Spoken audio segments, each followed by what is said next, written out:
Hello friends, welcome back to my YouTube channel Kids English by Ayush. In this video we have learned that class 10th subject algebra chapter number 1 linear equations in two variable. आजच्या लेक्चरमध्ये आपण linear equations in two variable ह्या चॅप्टरला start करणार आहोत. 2-3 लेक्चरमध्ये हा chapter आपण end करणार आहोत. सेम चॅप्टर आपण मागच्या वर्षी पण बघितलेला आहे, पण त्याच्या पुढच्या ज्या कन्सेप्ट आहे त्या ह्या चॅप्टरमध्ये आहे. ओके, फर्स्ट आपण स्टार्ट करतोय what is mean by linear equations पासून. What is mean by linear equations in two variable. पहिले आपण समजून घ्या लिनियर इक्वेशन म्हणजे काय. असे इक्वेशन की त्या इक्वेशनमध्ये सगळे जे व्हेरिएबल्स आहेत त्यांची पॉवर काय असेल 1 असेल, त्यांना म्हणतात लिनियर इक्वेशन. आणि ज्या इक्वेशनमध्ये 2 व्हेरिएबल्स असतात त्यांची पॉवर 1 असते त्याला म्हणतात linear equations in two variable. आपल्याला लिनियर इक्वेशन इन टू व्हेरिएबलची डेफिनेशन दिलेली आहे. And equation which contain 2 variables and the degree of each term containing variable is 1 is called a linear equation in two variable. 2 variable त्यांची power 1 म्हणजेच त्याला म्हणायचं linear equation in two variable. त्यानंतर linear equation in to व्हेरिएबलचा आपल्याला general form दिलेला आहे ax + by + c = 0 is the general form of linear equation in two variables. a b c are real numbers and a b are not equal to 0 at the same time. म्हणजे एकाच वेळेस A B C हे काही असू शकतात, real numbers असू शकतात. A B आणि सी या जनरल फॉर्म मधले ए बी आणि सी हे रियल नंबर असू शकतात, पण ए आणि बी काय नसू शकतो, 0 नसू शकतो.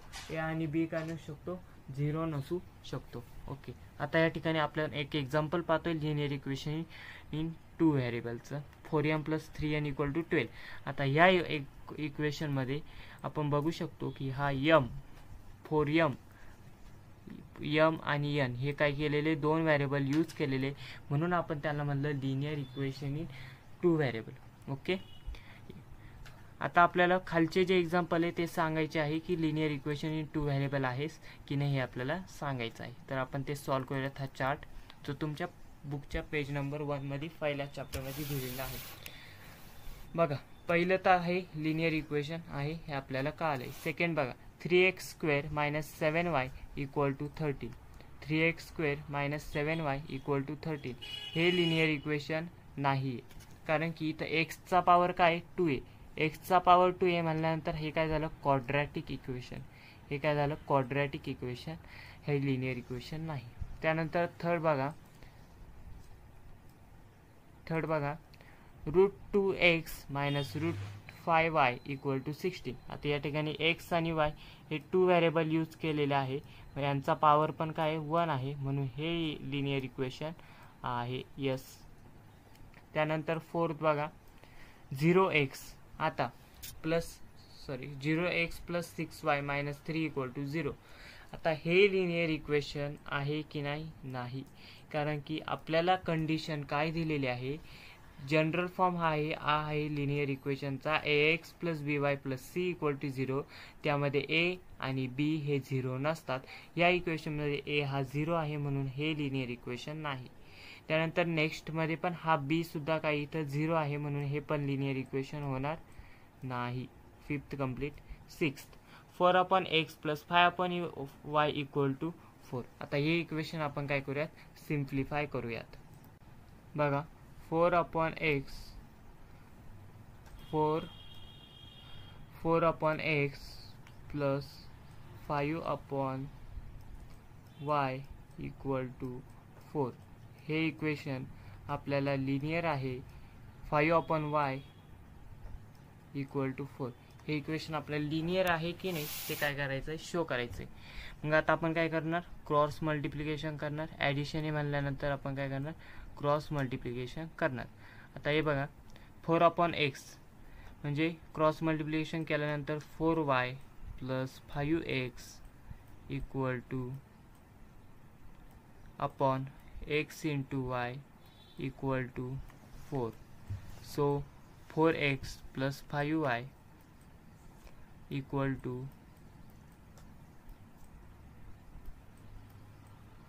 4x + 5y = 4xy. आता इथं 4x x to quadratic equation आहे, पण हे इक्वेशन आपल्या जनरल फॉर्ममध्ये बसत नाही म्हणल्यानंतर हे आपलं लिनियर इक्वेशन इन 2 व्हेरिएबल्स होणार नाही. 6 कंप्लीटेड. हे आपलं लिनियर इक्वेशन इन 2 व्हेरिएबल्स होणार नाही. 7 4xy minus 5y minus 8 equal to 0. काय बघा, 4xy minus 5y हे पण होणार नाही, कारण की axy असा आपला जनरल फॉर्म नाही, म्हणून हे पण लिनियर इक्वेशन होणार नाही. 7 इज कम्प्लीटेड, सो नो. फक्त 1-2च लिनियर इक्वेशन दिसत आहे आपल्याला या चॅप्टरमध्ये, सॉरी या चार्टमध्ये. आपण पुढे जातोय. पुढची जे कन्सेप्ट आहे ते आपल्याला बघायची आहे. Simultaneous linear equations. Simultaneous linear equation म्हणजे काय ते आपण बघणार आहोत. आणि सायमल्टेनियस लिनियर इक्वेशन सॉल्व करण्याच्या 2 मेथड आपल्याला इथं दिलेल्या आहे. त्या मेथड एकच एक्झाम्पल दोन्ही मेथडनी सॉल्व करून दिलेलं आहे. ते एक्झाम्पल पाहून पुढच्या एक्झाम्पलची प्रॅक्टिस करणार आहोत. What is mean by simultaneous linear equation? Okay, या ठिकाणी सायमल्टेनियस लिनियर इक्वेशनची डेफिनेशन आपल्याला दिलेली आहे. When we think about 2 linear equation in 2 variables at the same time they are called as simultaneous linear equation. एकाच वेळी असे 2 लिनियर इक्वेशन इन 2 व्हेरिएबल असतात, त्यांना काय म्हणतात? सेम असतात. सेम म्हणजे त्यांच्या व्हॅल्यू वेगवेगळ्या असतील पण सेम जनरल फॉर्मचे असतात, त्यांना काय म्हणतात? Simultaneous linear equation. मग सायमल्टेनियस लिनियर इक्वेशन हे सायमल्टेनियस लिनियर इक्वेशन सॉल्व करण्याच्या या ठिकाणी आपल्याला 2 मेथड दिलेल्या आहे. पहिली जी मेथड आहे तिला म्हणतो आपण एलिमिनेशन मेथड. एलिमिनेशन मेथडमध्ये आपल्याला काय करायचं असतो? एक व्हेरिएबल काय करायचा असतो? इलिमिनेट करायचा असतो. एक तर तो एक्स व्हेरिएबल असेल किंवा एक तर वाय व्हेरिएबल असेल. हे आपल्याला मेथड फर्स्ट दिलेली आहे. आणि मेथड सेकंड आपल्याला दिलेली आहे सबस्टिट्यूशन मेथड. सबस्टिट्यूशन मेथडमधून आपल्याला एका इक्वेशनची व्हॅल्यू तयार करून ती दुसऱ्या इक्वेशनमध्ये काय करायची असते? पुट करायची असते. दोन्ही पण मेथड सोपे आहे, समजायला पण सोपे आहे, सोडवायला पण सोपे आहे, पण त्याची प्रॅक्टिस आपली चांगली पाहिजे. यामध्ये पेपरला जी आपली बोर्ड एक्झामला जी मेथड विचारली जाते ती आत्तापर्यंत विचारली गेलेली आहे. Simultaneous equation solve by elimination method.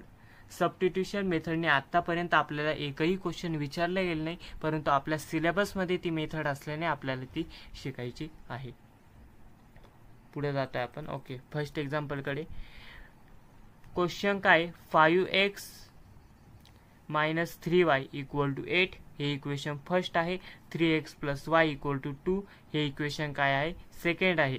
हे दोन्ही इक्वेशन आपल्याला काय करायचे? सॉल्व करायचे. पण कोणत्या मेथडनी सॉल्व करायचे? पहिले आपण करणार आहोत इलिमिनेशन मेथडनी सॉल्व, आणि सेकंड आपण करणार आहोत सबस्टिट्यूशन मेथडनी सॉल्व. आता याच्या अगोदरचे जे बेसिक एक्झाम्पल असतील ते तर तुम्ही 9th स्टँडर्डमध्ये स्टडी केलं असेल, त्यामुळे डायरेक्ट आपण हे एक्झाम्पलला सुरू करतोय. कारण की आपल्या बुकमध्ये पहिलंच एक्झाम्पल दिलेलं आहे सॉल्व एक्झाम्पलचं, ते आपण घेतोय. आता बघा, 5x minus 3y equal to 8 हे आपलं इक्वेशन फर्स्ट आहे. आणि 3x plus y equal to 2 हे आपलं इक्वेशन काय आहे? सेकंड आहे. आता मला सांगा, आपल्याला जर एखादा व्हेरिएबल इलिमिनेट करायचा आहे, आपल्याला जर x किंवा y हा या दोन्हीपैकी एक जर व्हेरिएबल इलिमिनेट करायचा आहे, तर त्या दोन्हींचे काय पाहिजे?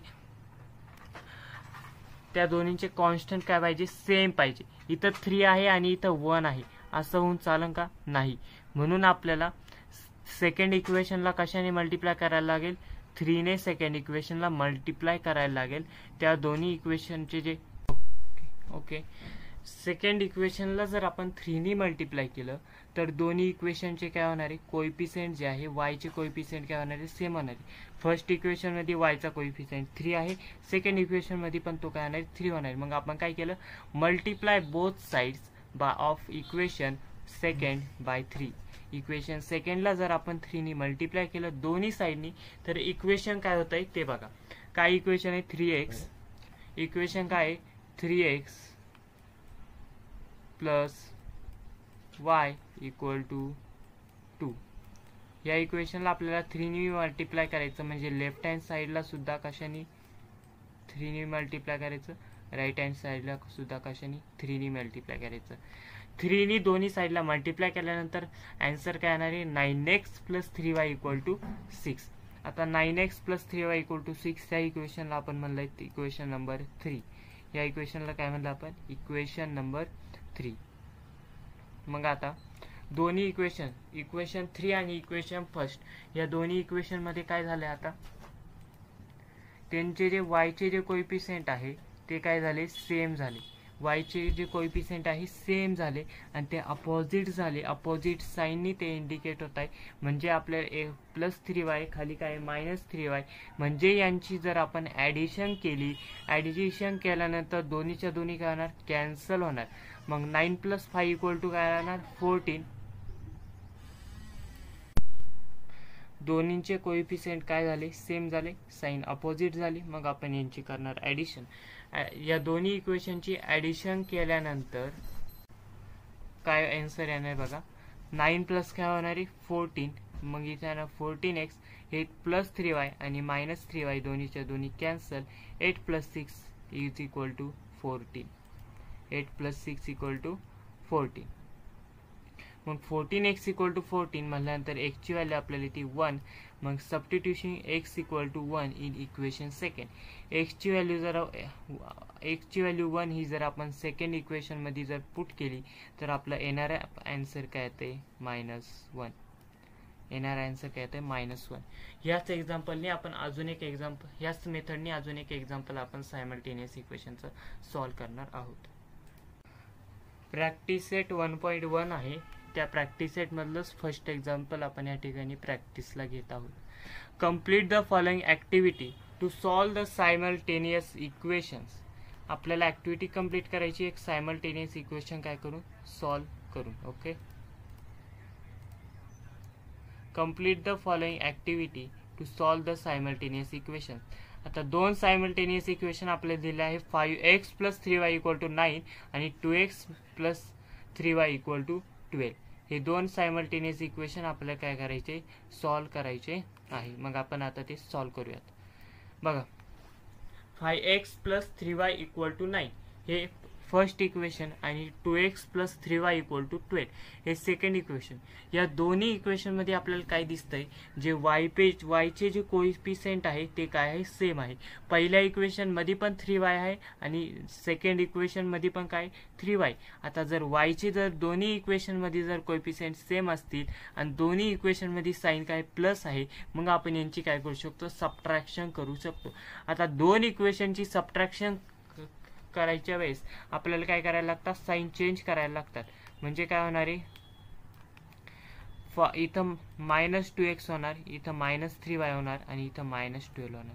म्हणजे सगळेच्या सगळे जे सेकंड इक्वेशनचे प्लस साइन होते ते आपण काय केले सगळेच्या सगळे काय केले मायनस केले. मग let's add equation first and second. When we add the equation first and second we get a answer. So we solve. Okay आता दोन्ही इक्वेशन आपल्याला काय करायचे ऍड करायचे आहे. आता 5x + 2x = 7x.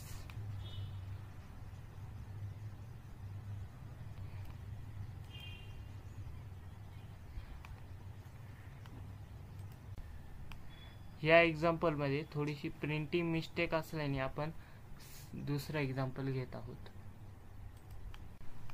आपण सॉल्व एक्झाम्पल मधलं सेकंड एक्झाम्पल घेतोय. 3x + 2y = 29 5x - y = 18.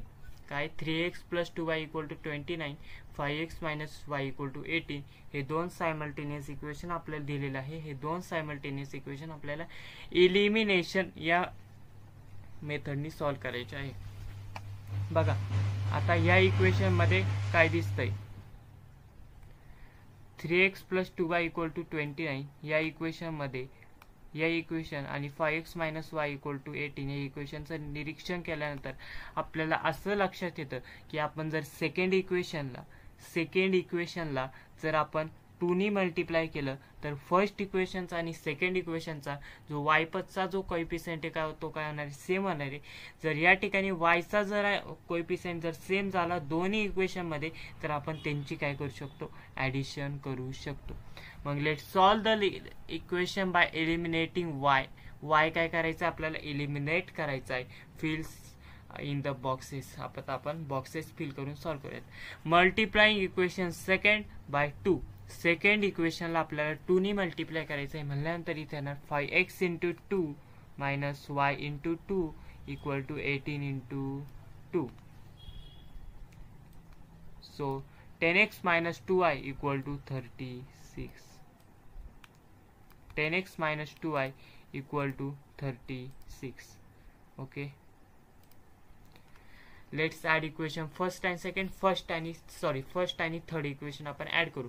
Third equation कुठून काढलं आपण, 10x minus 2y equal to 36 हे आलंय आपलं थर्ड इक्वेशन. मग आता 3x plus 2y equal to 29 यामधून आपण यामध्ये आपण काय ऍड करणार, 10x plus minus 2y equal to 36. 10x minus 2y equal to 36. आता इथं प्लस 2y आणि मायनस 2y कॅन्सल होणार. 10 plus 3 equal to 13. So 29 plus 36 65. So x equal to 13x आहे, x equal to 5. x equal to 5 कसं आलं, कारण की x equal to 65 by 13. So 13 5 जा 65, 13 5 जा 65. Substituting x equal to 5 in equation first. x equal to 5, x ची value आपण first equation मध्ये पुट केली. काय first equation, 3x plus 2y equal to 29. या इक्वेशन मध्ये काय केली आपण, x ची व्हॅल्यू जर पुट केली तर 3 इंटू x ची व्हॅल्यू आहे 1 plus 2y equal to 29. So 3 plus 2y equal to 25. So 2y equal to 29. 29 minus 3. So 2y equal to 26. 26. So y equal to 26 divided by 2. Y equal to 26 divided by 2. So y equal to 13. Y equal to 13. So x ची value आहे आपली 5 आणि y ची value आली आपली 13. So 5 and 13 is the solution.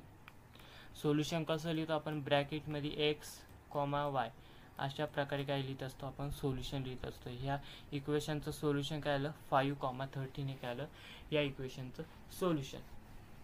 त्यानंतर आपण practice set मधलं एक एक्झाम्पल घेऊन, ते वेगळं एक्झाम्पल आहे, ते एक्झाम्पल घेऊन काय करतोय आपण, थांबतोय. प्रॅक्टिस सेट मधलं एक एक्झाम्पल आपण घेतोय. हे बघा, सॉल्व एक्झाम्पल जे 3 आहे त्यासारखंच सेम प्रॅक्टिस सेट मधलं ते एक्झाम्पल आहे. कोणतं एक्झाम्पल आहे ते तुम्हाला दाखवतो. बघा, या ठिकाणी एक्झाम्पल नंबर 7 हे जे 7 हा जो क्वेश्चन आहे तो क्वेश्चन आणि सॉल्व एक्झाम्पल मध्ये त्याला थर्ड क्वेश्चन काय आहे, सेम आहे. आपण काय करूया, सॉल्व एक्झाम्पल मधला थर्ड क्वेश्चन बघूयात. काय बघा, 15x plus 17y equal to 21 and 17x plus 15y equal to 11. आता ह्या दोन इक्वेशनचं निरीक्षण केल्यानंतर आपल्याला असं लक्षात येतं की ह्या दोन इक्वेशनमध्ये x आणि y चे कोएफिशियंटची काय झाली, आदलाबदल झाली. म्हणजे पहिल्या इक्वेशनला जे x चे कोएफिशियंट होते ते दुसऱ्या इक्वेशनमध्ये y ला गेले आणि दुसऱ्या इक्वेशनमध्ये जे y चे कोएफिशियंट होते ते पहिल्या इक्वेशनमध्ये x ला आले. असं झालेलं आहे. मग आता हे सॉल्व कसं करायचं, ही सॉल्व करण्याची एक ट्रिक आहे. सगळ्यात पहिले दोन्ही इक्वेशनची ॲडिशन करायची. दोन्ही इक्वेशनची ॲडिशन केल्यानंतर आपल्याला या ठिकाणी आन्सर काय येते बघा, 32x plus 32y equal to 32. म्हणजे x plus y equal to काय येणार आहे 1. कारण की फोल इक्वेशनला आपण निकषाला डिवाइड केलं, 32 ने डिवाइड केल्यानंतर x प्लस y ची व्हॅल्यू काय येणार आहे 1. 32x plus 32y equal to 32 म्हणजे x plus y equal to 1. त्यानंतर हे बघा या ठिकाणी थर्ड इक्वेशन आलं x plus y equal to 31. मग दोन्ही इक्वेशनची काय करायची सबट्रॅक्शन. दोन्ही इक्वेशनची काय करायची सबट्रॅक्शन. आता या ठिकाणी दोन्ही इक्वेशनची सबट्रॅक्शन केल्यानंतर आपल्याला आन्सर येणार आहे -2x plus -2 plus 2 equal to 10. म्हणजे दोन्ही जर होल इक्वेशनला जर आपण 2ने डिवाइड केलं तर आपल्याला आन्सर काय येणार आहे -x plus y equal to 5. हे आलं आपण फोर्थ इक्वेशन.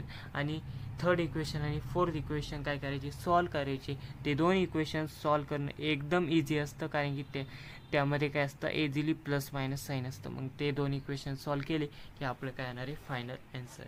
काय final answer x, y equal to -2, 3. हे काय झालं आपलं फायनल आन्सर. आता जो नेक्स्ट पार्ट जो आहे तो आपल्याला करायचा आहे ग्राफिकल मेथडवरती. तो पार्ट थोड्याच दिवसामध्ये यूट्यूबवरती अपलोड होणार आहे. व्हिडिओ जर आवडला असेल तर व्हिडिओला लाईक करा, शेअर करा आणि सबस्क्राईब करा. भेटूया पुढच्या व्हिडिओमध्ये.